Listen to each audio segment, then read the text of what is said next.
Nice buns, soft, fluffy, and ultra-low net carbs. Discover Hero Bread, the delicious, ultra-low net carb bread with incredible taste and texture. Hero Bread has 0 grams of sugar and is under 100 calories per serving. Plus, high in fiber with 5 to 10 grams of protein per serving. Order from hero.co now and get 10% off your first purchase with promo code AH10. That's 10% off with code AH10. HERO.co.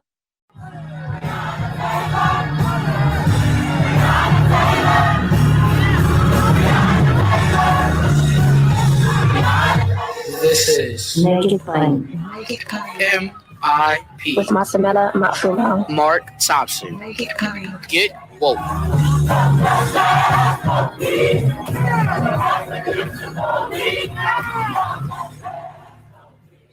All right, ladies and gentlemen, another edition of MIP. And as always, we check in with our good friend immediately upon the release of the monthly jobs report. He is the chief economist for Center on Budget and Policy and Priorities, centeronbudget.org. But I'm going to let him say hello to you in his own special way today from a special place. I'll give him the opportunity to do that. Hey, Mark, how you doing? Hello from Pennsylvania. Yeah. So, well, I don't know. Maybe you shouldn't. Hopefully, Donald Trump's not listening. He might come look for you, Chad. I'm sure he's mad at Pennsylvanians these days. He is, but we had so I voted by mail for the first time in Pennsylvania. Pennsylvania has never done this before. And got it in early. And you actually mailed yours in, or did you drop it? Because I did it pretty early. Pennsylvania was a little slow getting, at least in my county, was slow getting drop boxes up. Yeah. And I'd done everything soon enough that I mailed it in, and it got there in plenty of time. It says something in a pandemic and a pandemic economy that people were focused, filled out their ballots, mailed them in. We've watched almost gavel to gavel. The process has unfolded, very meticulous and professional, kind of fascinating. I mean, it's a good thing to see, considering all the circumstances people are living under, Chad. It is. And all things considered, it went pretty smoothly, good weather, not too many incidents. It was democracy. Yeah, that's really how it's supposed to be. And perhaps those who have been voting or who voted want to see an improvement on this subject you and I talk about every month, huh? Yep. We're at an impasse on getting the stimulus that we need to keep this recovery going. And I sure hope that when members of Congress come back from, they'll be back pretty soon. They should really be working very hard to get a new stimulus package in there, take care of unemployment insurance, which is going to be lapsing at the end of the year, take care of COVID, get real policy in place. But they've got to act. They have to act quickly on unemployment insurance and some other hardship relief. Because even though the jobs report has been better every month, if you look at the change, if you look at where it is compared with where we were in February, we are still in a deep hole with a lot of hardship. Yeah. Well, Congress is coming back. We just still don't know what the Senate is going to do, or how cooperative they may or may not be. I mean, that's still the issue. But so we'll just have to see. But yeah, so what, 271,000 jobs in October? Do I have the number right? No, there were more than that. There were 600. There were 600. 600. Okay. Now, I guess I've been saying this for months. That's a huge number compared with anything we've seen in history.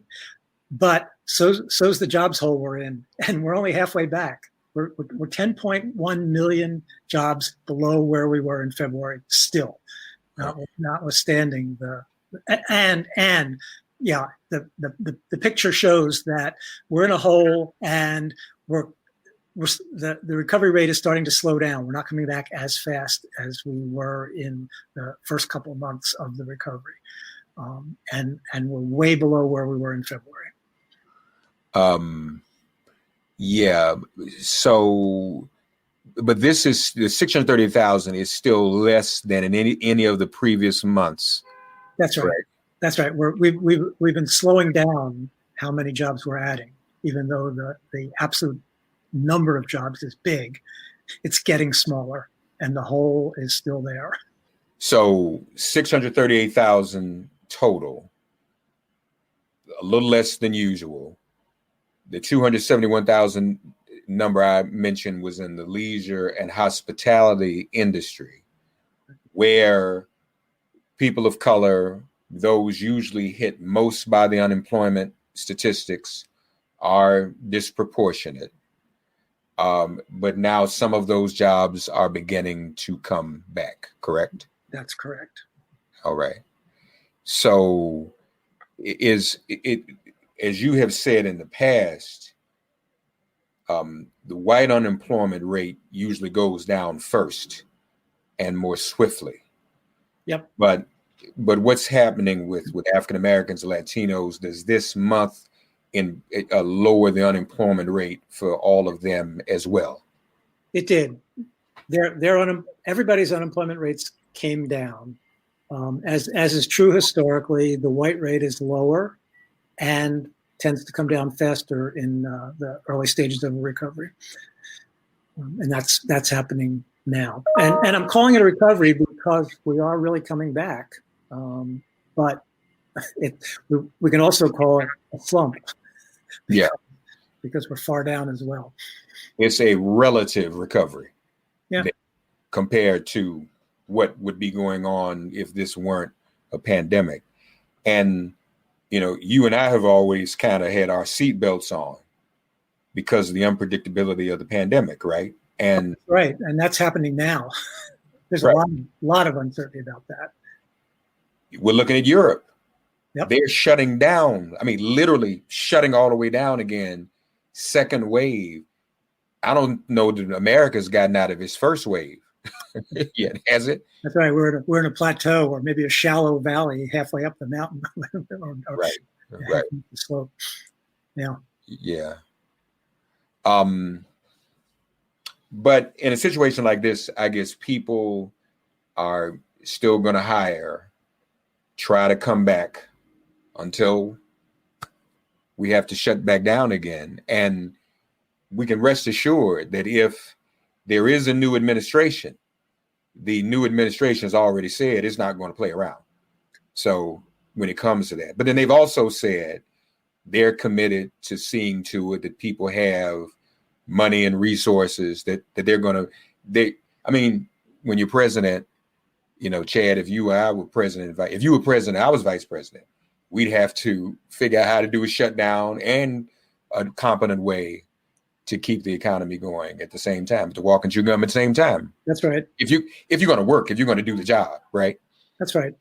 That's yeah. right. Yeah. Now we need more stimulus. We need more hardship relief, and that's going to be politically difficult in what looks like a situation in which there's a Democratic president, a Republican Senate, which is a place that can stop almost anything, right, and a slightly reduced Democratic majority in the House. But the Senate is the place where you need to get some votes to get the policies that the country needs. And I have to think that there should be some senators who recognize the importance of relieving hardship and the importance of keeping the economy growing.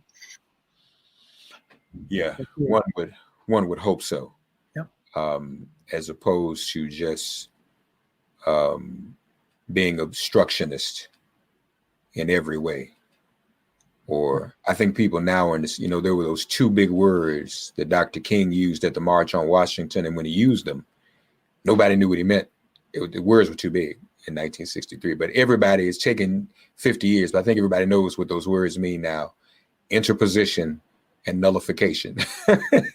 So that's what's been applied to any stimulus and what have you, for the economy and even for business. If stimulus was there, if unemployment, if all those things were there working at the same time, would that not in the long run help business and prevent some of the businesses that we've seen from going out of business, right? Sure, absolutely.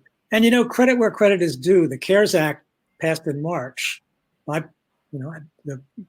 bipartisan support, right, provided a really healthy dose of stimulus and hardship relief, especially in unemployment insurance program.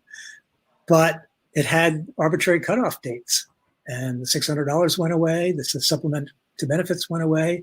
And at the end of the year, the pandemic unemployment assistance program that brings in gig workers and people who fall through the cracks of the regular unemployment system, that disappears. Extra weeks of benefits disappear. And we've already seen things slowing down after that, after the $600 supplement to benefits went away at the end of July. Mm-hmm. And so you can see how the economy has been slowing down. If it hadn't been for the CARES Act, we would have been in an even deeper hole. Right. But didn't finish the job. So there's a direct relationship between the expiration of what CARES provided and the economy continuing to slow down. We can growth slowing down. Yeah, I mean the economy is still expanding, but not fast enough to get us back quickly to where we need to be. Mm-hmm. What up, y'all? It's Torre, and on my podcast, Torre Show, I interview successful Black rappers, actors, writers, politicians, all sort of people to talk about what powered their rise, how they built their success, and what their superpower is. Through our conversations, you'll learn about how you can achieve your goals. Listen to Torre Show on Apple Podcasts or anywhere podcasts are streamed. And go further and become a member of our community on Patreon, where you'll get exclusive episodes. Assistance also, then, can we say, in this situation, assistance for workers and consumers, or should I say unemployed workers and consumers, still helps the economy and business, and may even prevent some businesses from going out of business. I mean, we've been hearing all these stories about some businesses, and I live here in New York. Some of these stories about some businesses that are just finished. They may never come back. Right. Yeah. So putting money in the hands of people who need it and will spend it quickly. Unemployed workers, people on SNAP, people with limited resources. They'll spend the money. Yeah. They'll spend it quickly, and that will support spending. Yes, there are some places that are there's not going to be too many restaurant meals bought, but groceries, paying the rent, those kinds of things, that's important. And if that happens, the business doesn't have to lay off somebody. They have money to spend. It works its way through the economy. Mm-hmm. The old Keynesian multiplier. Yeah. If you give tax cuts to the rich, they save it, and it doesn't do the same kind of thing. Mm-hmm. Now, the other thing is state and local governments. They've had to reduce employment by a lot of it in education. And that means, because they have balanced budget requirements, and that means that those folks are out of work and are not putting money into the economy. State and local government relief was something that there was some of it in so far, but we needed to give more to state and local governments so that they would not be laying off as many people as they are, so they would keep providing services. Right. Unlike the federal government, they can't borrow. They have to balance their operating budget. Mm-hmm. And so they raise taxes and cut spending and lay off people. And that's what we would call anti-stimulus. As we have reason to believe that as the weather changes, that may affect the virus. As the weather changes, to what extent does that affect the economy, the need for certain industries to have employees working or not? I mean, to what are there certain things that expand and contract that we may see reflected in the coming months as it gets colder? Yeah, obviously the outdoor things, eating outdoors, going on vacations, but you'll change from air conditioner bills to heating bills, so that could be a wash. Not sure exactly how the composition will change. A lot of stuff goes, but there are seasonal characteristics to different industries. I just don't have a good quick list of them. I'm not sure that it'll make a big difference in the aggregate, but it will change the composition of where things are going better and where things are going worse. Right.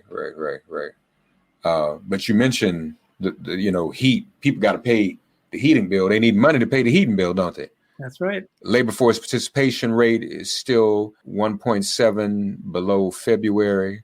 So we've still got a way to go to recover from where we were.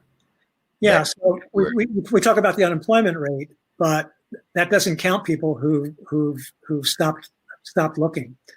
And the labor force participation rate takes into account both the unemployed and the employed, but it doesn't. But when it goes down, it means that people have dropped out, and as you said, we're below where we were in February, because there are a lot of people who lost their jobs, stopped looking for work, or not required to look for work in some circumstances for what they're receiving, but mostly people not looking because they don't think they can really find a job.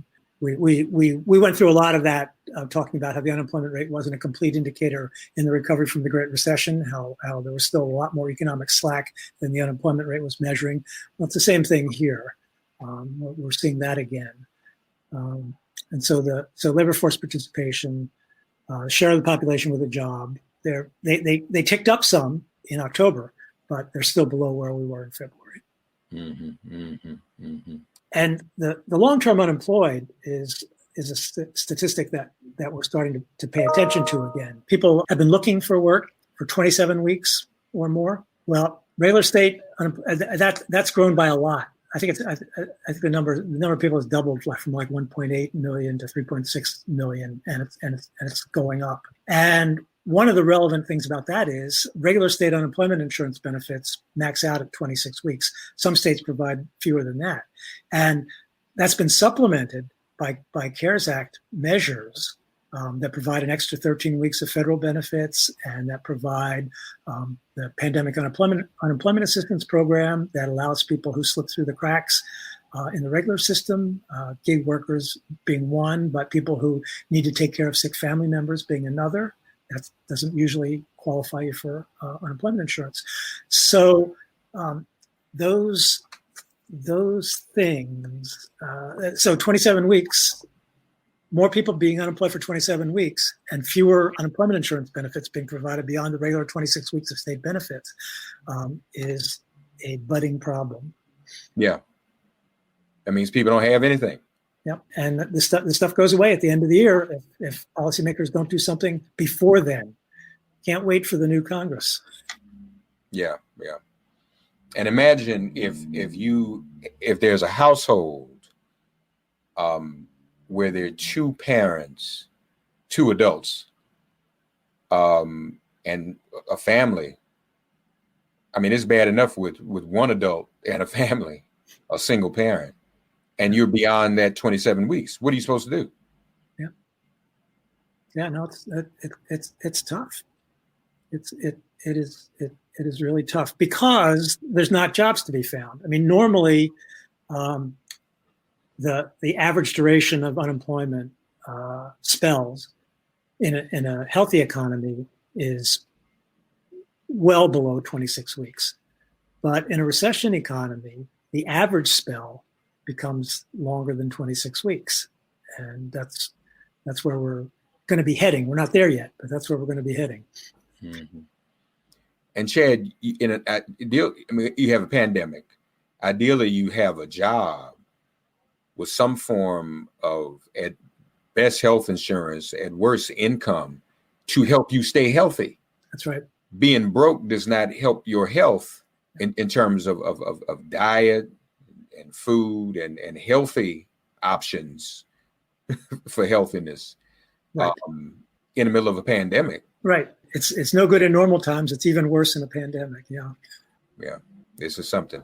And as we said, Europe has hit its second wave, so and you have to suspect it's weather related. So we have to get ready for whatever is going to be happening here in the United States. So, yeah, folks, that is the October jobs report. Chad updates us and gives us his analysis. We also invite you to go to centeronbudget.org. Let me just lift this up. It's a couple of weeks old, but it's a headline. I'm just seeing it.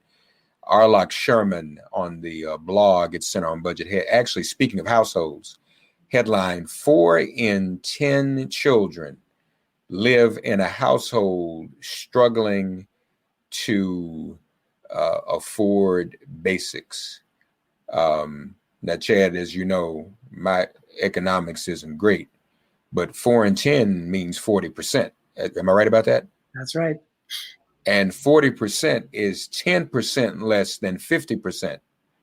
So that means 10% less than half the children in America live in a household that can't afford basics. That's right. Whose income is below the poverty level. That's right. Yeah. We actually have another report coming out next week that will be talking about a whole bunch of stuff about both the economy and the degree of hardship, and to try to wake policymakers up to the need to really take action. Yes, please wake them up.